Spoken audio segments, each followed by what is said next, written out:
باز میں 3 خصوصیت ہوتی ہے جو اقبال نے اپنی قوم کے جوانوں کو کہا نا کہ تم باز ہو باز، تم گیدڑ نہیں ہو، تم بلی کتے کی طرح نہیں ہو، تم باز ہو، پرندوں کی دنیا کے تاجدار ہے باز، شہنشاہ باز، تو تم بھی انسانی کائنات کے بادشاہ اور تاجدار ہو، اشرف المخلوقات ہو۔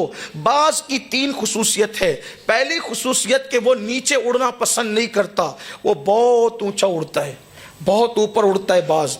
لیکن ایک خاص بات یہ ہے کہ اس سے اونچا کوئی اڑ نہیں پاتا، باز کی خاصیت یہ ہے، لیکن جتنا اوپر اڑتا ہے اس کی شکار پر نظر اتنی گہری ہوتی ہے، اتنی تیز نظر ہوتی ہے کہ بہت اوپر اڑ کے بھی وہ شکار کو زمین پہ دیکھ لیتا ہے، اور اس کے شکار کرنے کا انداز یہ ہے کہ وہ بیٹھتے اور چلتے شکار نہیں کرتا، وہ شکار بھی اڑتے اڑتے کرتا ہے۔ یہ بہت خاص بات ہے، باز کے اندر اس کی یہ بڑی اللہ کی قدرت ہے، جس کو جو چاہے عطا کرے۔ تو وہ اوپر اڑتا ہے، نگاہ نیچے رکھتا ہے، پہلی بات۔ دوسری بات، وہ اتنا باغیرت ہے باز کہ کبھی بچا کچا شکار نہیں کھاتا، یعنی اس نے کر دیا اس نے کر دیا تو پرندے درندے وہ مردار نہیں کھاتا، اس کو بھوک کتنی لگے بھوکا رہنا پسند ہے، لیکن کسی کا بچا کچا کھانا اس کو پسند نہیں ہے، وہ خود شکار کر کے کھاتا ہے۔ اقبال اپنے جوانوں کو پیغام دیتے، تم بھی عقاب ہو، بچا کچا کھانے کی عادت مت ڈالو، خود شکار کر کے کھایا کرو۔ باپ کے مال پہ کب تک کھاتے رہو گے؟ ذرا اپنی بھی دنیا بناؤ، ذرا اپنا بھی نشے من بناؤ۔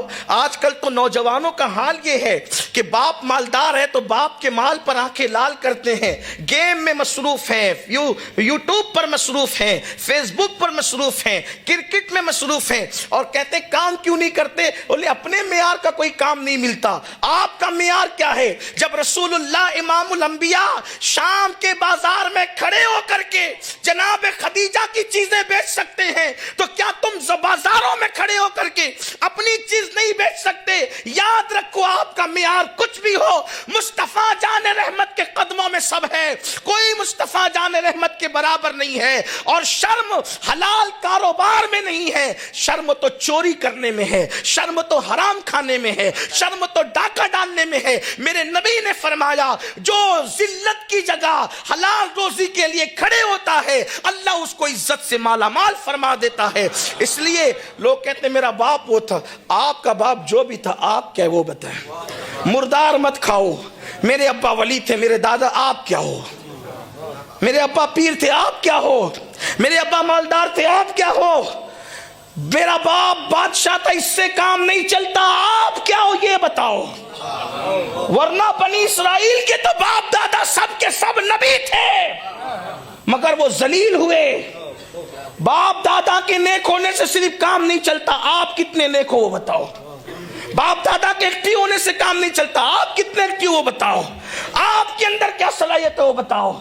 آپ کا حال تو یہ ہے کہ کوئی حیثیت ہی نہیں ہے، نہ سوچنے کی صلاحیت، نہ سمجھنے کی صلاحیت، نہ تدبر، نہ فکر، نہ علم حاصل کرنے کا ذوق و شوق۔ کہاں ہے ہم؟ نہ مال کمانے کی فکر، کہاں گیا؟ اللہ کے رسول علیہ السلام نے فرمایا کہ غربت کبھی کبھی انسان کو کفر تک پہنچاتی ہے، اس لیے مال حاصل کر کے مضبوط بنو، لیکن نہیں بے روزگاری، بیکاری اور کھیل کود تماشوں میں مصروف ہے۔ یاد رکھنا، آپ سے کوئی یہ نہیں پوچھے گا کہ آپ کے ابا کیا تھے، لوگ آپ سے یہ پوچھیں گے کہ آپ کیا ہو۔ خدا کی عزت کی قسم، جب میں خاندان نبوت کو دیکھتا ہوں تو اس نتیجے پر پہنچتا ہوں کہ اگر ان کے ساتھ اتنا بڑا نام بھی نہ ہوتا تو بھی ان کے کردار ایسے تھے، وہاں لوگ پیشانی ضرور جھکاتے۔ سیدہ فاطمہ کے کردار کو دیکھ لو، آپ دیکھ لیں ان کا کردار۔ وہ بڑے باپ کی بیٹی ضرور ہیں، لیکن بفرض محال اگر وہ نام ان کے ساتھ نہ بھی ہوتا تو سیدہ کا تقویٰ وہ تھا کہ کم سے کم ان کے تقویٰ پر لوگ پیشانی ضرور جبین نیاز کرتے، جھکاتے۔